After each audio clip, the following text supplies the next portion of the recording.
Hi friends, இது last வீடியோவோட continuation தான். சரிங்களா? இப்போது நான் என்னென்ன மிஸ்டேக் பண்ணினேன், லாஸ்ட்டு 2 வீடியோவில் பார்த்தீங்கன்னா நான் டிப்ஸ் சொல்லியிருப்பேன். இப்போது இந்த வீடியோவில் பார்த்தீங்கன்னா நான் என்ன தப்பு இப்போ வரைக்கும் நான் பண்ணிகிட்ருக்கேன் அப்படிங்கிறத, அதாவது சரி பண்ணியிருக்கேன் அப்படிங்கிறத நான் உங்கள்கிட்ட சொல்கிறேன்.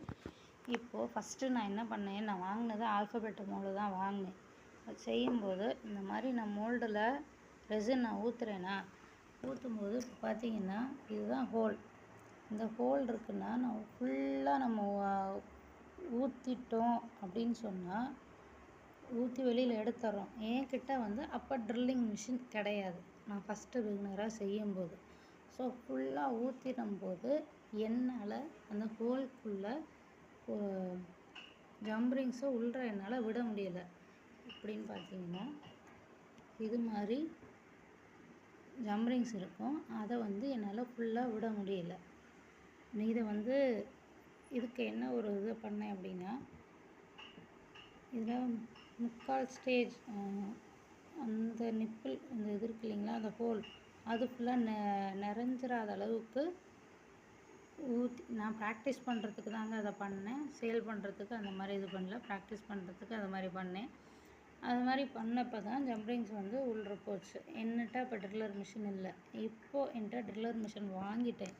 ஸோ நான் ஃபுல்லாகவே இப்போ ஊற்றிடுறேன். மோல்டு ஃபுல்லாக ஊற்றிட்டு அது மேலே ட்ரில்லிங் மிஷின் இப்போ இப்படி செஞ்சுருக்கேன் இல்லைங்களா. இப்போது ஃபுல்லாகவே நான் ஊற்றிட்டேன். இது ஃபுல்லாகவும் செய்யும்போது இப்போ இப்படி இருக்குங்களா, இது ஃபுல்லாகவே நான் ஊற்றி செஞ்சுட்டேன். பேக் சைடும் சரி ஃப்ரண்ட் சைடும் இப்போ செஞ்சுருக்கேன். அப்போது என்னால் உள்ளே விட்டு என்னால் கொண்டு வர முடியாது, ஹோல் கிடையாது. இந்த இடத்துல பார்த்தீங்கன்னா அதில் ஃபுல்லாக ஊற்றிட்டேன், அதனால் ஹோல் கிடையாது.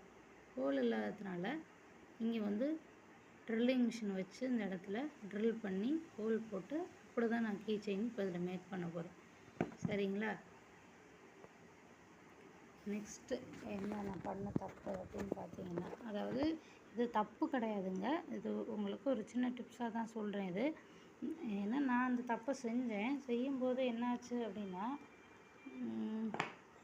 இப்போ இந்த மாதிரி இருக்கு இல்லைங்களா, இது மாதிரி இருக்கும்போது பேக் சைடில் கொஞ்சம் குழி மாதிரி அந்த விழுகுதில்ல, இது ஃபுல்லாக ஊற்றின ரெசின் தாங்க. இருந்தாலும் அந்த இது பேக் சைடில் இருக்குதுல்ல, அதுலேயும் வெளியில் எடுத்துட்டு ரெசினை ஊற்றி ஃபுல்லாக நம்ம ஃபில் பண்ணிக்கலாம்.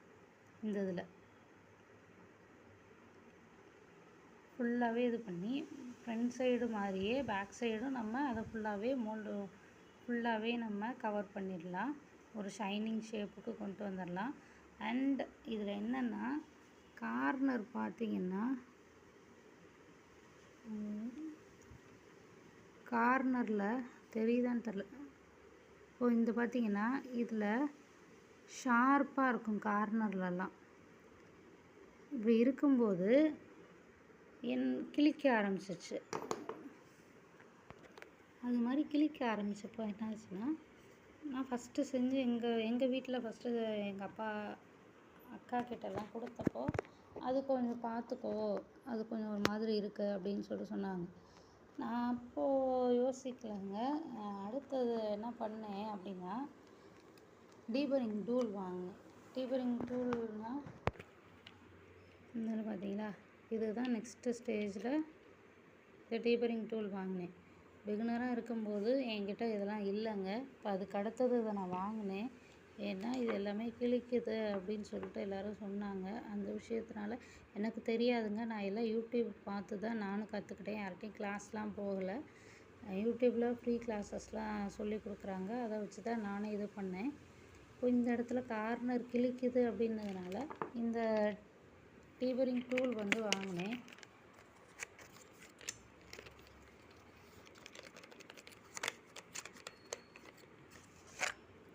இந்த டூல் யூஸ் பண்ணி தான் இப்போ கார்னரில் இந்த இதெல்லாம் நம்ம இப்படி பண்ணோன்னா, ரொட்டேட் பண்ணோன்னா அதுவாகவே ஷார்ப்பை எடுத்துரும். அப்படி டீபரிங் டூலில் பண்ணியுமே சில நேரங்களில் அந்த ஷைனிங் எனக்கு வரல. டீபரிங் டூல் மட்டும் யூஸ் பண்ணும்போது அந்த கிழிக்கிற மாதிரி இருக்கிறது தான் செய்ய முடியுதே தவிர அடுத்தது செய்ய முடியலை. அப்போ அது ஒரு எனக்கு ட்ராபேக்காக இருந்துச்சு. அடுத்தது என்ன பண்ணேன், இது மாதிரி ஷீட் வாங்கிட்டேன். இது பேர் என்னென்னா இந்த கண்ணாடிக்கெல்லாம் இது பண்ணுவாங்கள்ல, கண்ணாடி எல்லாம் தேய்க்கிறதுக்கு ஷைனிங் கொடுக்கறதுக்கு இது மாதிரி அந்த ஷீட் நேம் எனக்கு தெரியல. எமரிங் ஷீட்டுன்னு சொல்கிறாங்க. இந்த ஷீட்டு வந்து நான் வாங்கிக்கிட்டேன். இந்த ஷீட்டு வாங்கி இப்போது இந்த பேக் சைடு இருக்குது இல்லையா, இந்த பேக் சைடில் இப்படி தேய்ச்சிட்டு கார்னர் ஃபுல்லாக இந்த மாதிரி தேய்ச்சேன்னா எனக்கு இந்த இடம் ஃபுல்லாக எனக்கு ஷைனிங் கொடுத்துருது. எதுவுமே எனக்கு கிழிக்கலை. இந்த இதெல்லாம் நான் தப்பு அப்படின்னு இல்லை, எனக்கு தெரியாது. ஃபஸ்ட்டு நான் செய்யும்போது எனக்கு தெரியாது இந்த விஷயம். அடுத்தது தான் நான் கற்றுக்கிட்டேங்க. சரிங்களா, எனக்கு தெரியாத ஒரு விஷயம், அதனால் நான் அடுத்தது தான் கற்றுக்கிட்டேன். இது நான் செஞ்ச ஒரு தப்பு அப்படின்னு சொல்லலாம். நெக்ஸ்ட்டு பார்த்திங்கன்னா, எப்போவுமே நம்ம ஒரு மோல்டுலேருந்து இந்த மாதிரி இப்போ இந்த மாதிரி இருக்குதுங்களா, இதை வந்து மோல்டுலேருந்து நம்ம வெளியில் எடுத்துட்டோம். இந்த மாதிரி மோல்டுலேருந்து நான் இப்போ வெளியில் எடுத்துட்டேன் அப்படின்னா, இப்போ பேக் சைடில் நான் வந்து ரெசின் ஊற்றணும்.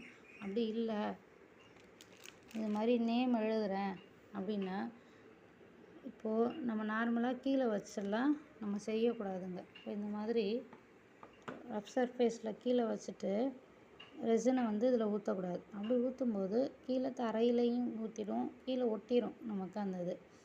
எப்போவுமே இது மாதிரி மோல்டில் இந்த மாதிரி மோல்டில் வச்சுட்டு அப்படி நம்ம யூஸ் பண்ணால் தான் நம்ம பிறகு எடுக்கிறதுக்கு நமக்கு கரெக்டாக இருக்கும். எடுத்தால் வந்துடும். அதுக்கு அடுத்தது நம்ம ஷார்ப் பண்ணிவிட்டு சைட்லலாம் ஷேப்பெல்லாம் ஷார்ப் பண்ணிவிட்டு அந்த மாதிரி நம்ம செஞ்சுக்கலாம். சரிங்களா, இது நான் பண்ண தப்பு. இது தப்பு அப்படின்றது மாதிரி அதுக்கு என்னாச்சு அப்படின்னு பார்த்தீங்கன்னா, பாருங்கள், இது ஒரு கேலண்டரில் கீழே வச்சுட்டு நான் மேலே வந்து இந்த ஃபோட்டோஸ்க்கு மேலே ஒரு லேயர் ஊற்றுறதுக்காக இது பண்ணேன். அப்போது வந்து அது இதாகிடுச்சு, ஒட்டிடுச்சு பேப்பரு. சரிங்களா, இது நான் பண்ண தப்பு.